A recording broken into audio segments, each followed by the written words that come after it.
But senior guys' bio and your description of your bios, it was cool.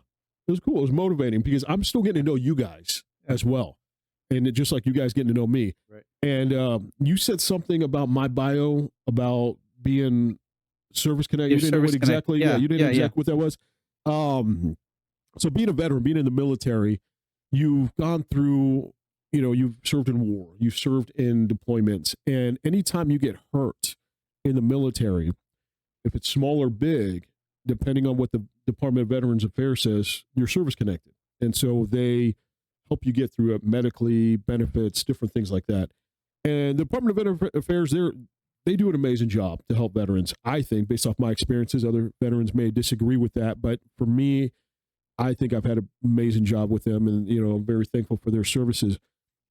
But when I had my injury in the Army, and it was a very traumatic injury to the point where medically I was discharged from the Army. I was supposed to be in the Army. I planned to go in the Army for the rest of my life. Okay. Like I was going to move up. That was your retirement plan. That was going to be my retirement plan. That was it. I did years in the Coast Guard, got out, got my bachelor's degree in criminal justice, loved the military life, went into the Army, enjoyed it. I had an amazing time at it, learned so much from it. And this was it. This was going to be it. I was going to move up, become an officer, rank up and everything like that. And one day all of that changed.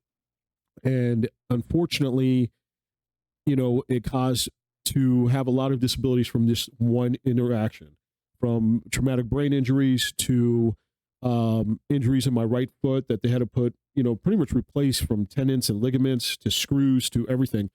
And it was so impactful for me that the VA said, doctors that repaired me at several hospitals, they pretty much told me, they said, hey, you're done. You're done. Like, you will never run or walk again. To that point, at that time.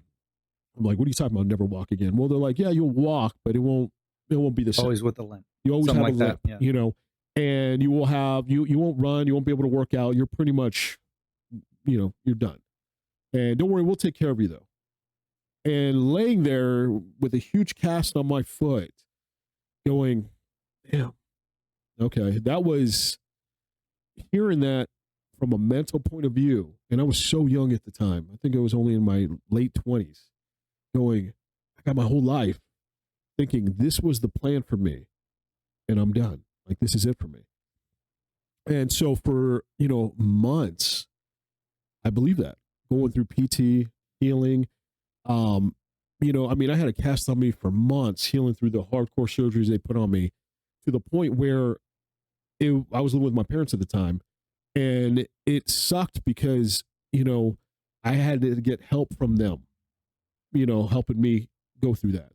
And it was very embarrassing. It was very, demasculating having your parents take care of you physically, during that time, to the point where I couldn't move.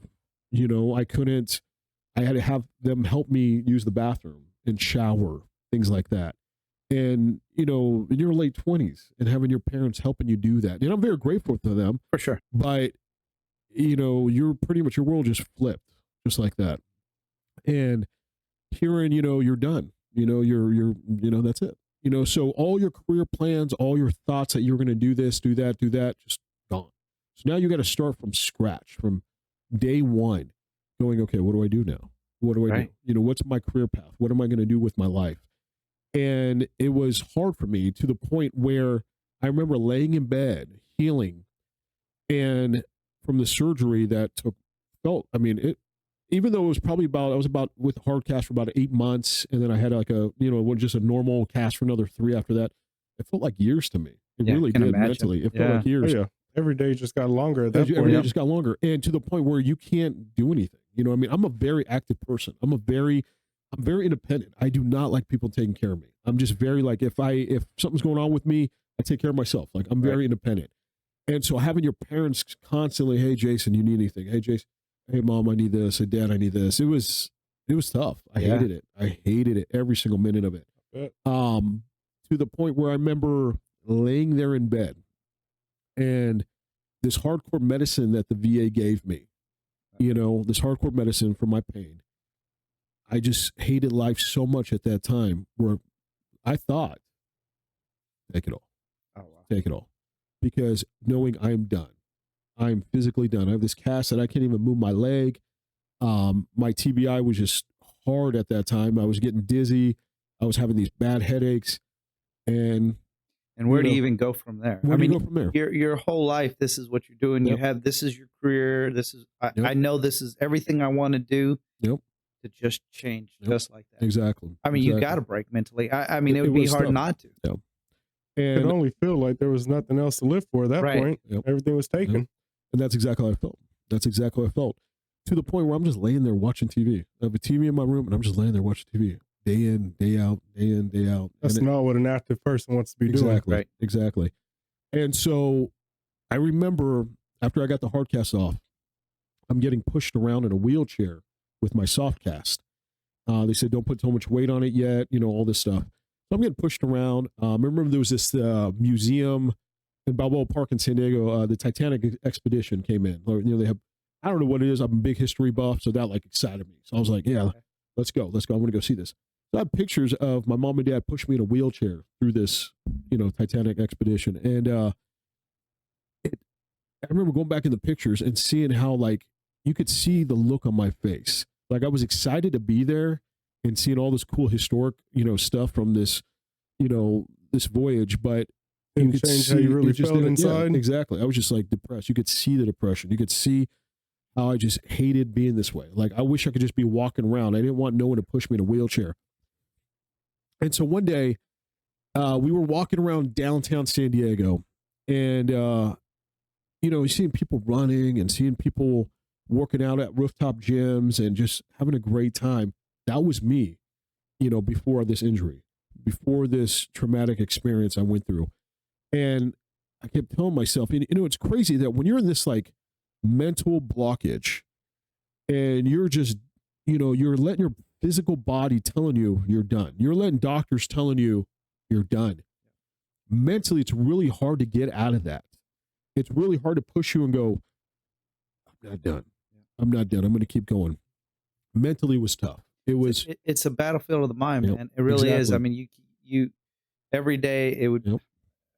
I'm not going to get into it, but yeah, not at least not at this point. But it's a struggle. Yep. You just get stuck in this place, and no matter what's happening, no matter what anybody's telling you, you can't crawl out of it. Exactly. Your mind can make the strongest person feel weak. Exactly. And I had to mentally say, literally, it took me months after I got the soft cast on, going through PT at the VA, stretching. I don't know. Finally, just one day I'm in my room and I'm watching this motivational video, because I was just watching a lot of motivational stuff to wake the fuck out of me. Just really just, I need to wake up. What is going on with me? Yep. You know what I mean? I need to get this, like you said, just mental blockage out, Yep. And finally I was just like, you know what? Screw this. And I don't know what happened that I just finally woke up. And I remember taking the soft cast out. So I was so afraid to take it off. I had a cast on. When you have a cast on for so long, it's part of you already, And I had to take the cast off and go, I'm done. And I just started walking, started stretching, started getting more weight on my foot. I felt it. Oh man, I felt it. But that motivated me and just kept going and kept going and kept going and kept going.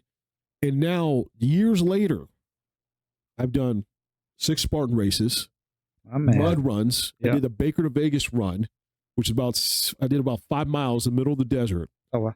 And don't get me wrong, was I in pain after? Oh, For bro, sure. I'm in pain every single day. Yeah. Every single day. And I have just an amazing wife that helps me with that, because she'll notice things. Even though as us men, we're very strong-headed. We're very no, I'm going to keep going. Keep it all in. Keep it all in, which there's times for that. But there's times we're like, all right, I need to sit down. And it's not, a lot of men, they're like, well, it's weak. And, I don't think so. I mean, if you're in pain, if something's going on, let your significant other know, let your best friend know. Yeah. Just be like, hey, bro, after we do our Spartan race the next few months, you're going to see me. Once I'm done, I'm going to be like, all right, bro, I'm going to need to sit down. And you're going to see my foot. It's purple, blue, swelled up, everything. And when we did our Spartan race with me and my wife, we did the Spartan Super, and we went to, it was in Anaheim, California. Went to Bubba Gump Shrimp House, right? Okay. Mhm. And just celebrate. We had our medals around our necks. It was an awesome feeling. And I remember sitting there, and I was like, man, I need to use the restroom, but I couldn't even stand up. Oh, Like I wow. couldn't stand Yeah. up because my foot was so swollen. And she had to literally, I was like, hey, babe, can you help me stand up? She's like, I got you. So I literally, she helped me stand up There you go. to get some balance on my foot. Yeah. Finally, we went to the hotel room and she goes, let me see your foot, babe. And she goes, oh my goodness. Like it was just swelled up, like completely. But I didn't care. Just having that metal around my neck was like that achievement. Like, you know what? I'm going to keep going. I'm going to keep going. And you bring that to the gym, like we talked about last week. Going to the gym, working out, waking your mind up and saying, I need to do this. No matter how much hours of sleep you had, no matter what kind of day you had, it's mental over physical. Oh, for sure. Working out is 90% mental, yeah, and then 10% physical. There's so many days that I go to the gym and I go, I don't want to be here. I'm tired. Whatever the situation What stops is. people the most from working out is getting to the gym. Oh, yeah. No one walks in the gym and then doesn't want to work out. Exactly. They decide they don't want to work out before they ever even get there. So the moment you walk in, you've already won the battle. Yep. And I mean, everything you're saying is it's very encouraging and motivating. I mean, thinking even more so hearing how you'll feel after the Spartan race. Because like when I ran the half marathon, that was impressive. There were several people that I had ran past that they had on their shirts front and back blind, or you saw people with wheelchairs or in their little riding things that are disabled and aren't able to walk, like the blind individuals. I saw that the blind individuals. I made sure. I saw that. That was I made impressive. sure to take a picture when I was running. I mean, I couldn't find my breath, but I found my phone to get a picture. I mean, just seeing that running out there, and you're for me, I'm like, overall, there's nothing wrong with me. Right. And this is a challenge, running 13.1 miles. And I ran past a older guy, maybe in his late 50s, early 60s. And he had blind on his front, blind on the back. I saw that. He had a kind of a belt that was attached to the wrist of two guiders that were walking with him, running with them. And I'm just like, like your story. When you hear things like that, there's no reason why other people can't get out there. I mean, everyone has their own situation, but for the most part, people that aren't doing it just because they don't have the motivation to, like, that's motivation. That's motivation. I mean, that's motivation. God gave you a good, strong body. Thank him for it and go use it. Exactly. I like that. I like that phrase. Exactly. And, every day I hit the gym, every day I do, or planning any Spartan races, mud runs, anything I want to do in the next few months, it's my way of saying, I could do this. I could do this. I'm not going to let, now I know I'm going to be in pain after. I know I'm going to be laying in bed, elevating a foot for a few hours, put some ice and all Brother, that. you just had a pacemaker installed. I mean, if you can do it, man, I mean, come on now. That's pushing the limits. We like no to doubt. Man. No doubt. Like you said, you made it. I watched our episode from last week, and you made an huge example of what you're saying. I want to be there for my kids. Oh yeah, I want to be there for my kids. If my daughter grows up, when she grows up and she wants to play sports, and I'm going to push that on her. She needs to be active because she's already had her own medical situations that she needs to be active for. I want to be there for her. I want to be active. I want to be healthy for her. I want to grow up. I want to have a long life for her. I want to see her dad. It's all about example, like you just said. If you see your parents working out, if you see your parents keeping in shape, as a kid, I'm like, hey, mom and daddy's are keeping in shape. Mom and dad is working out. I want to do that. I want to feel that. I saw a video on Instagram. It kind of went viral. It was I can't remember if it was a mom or a dad, but they were pushing their child, and it looked like a gas station parking lot or something, in a stroller.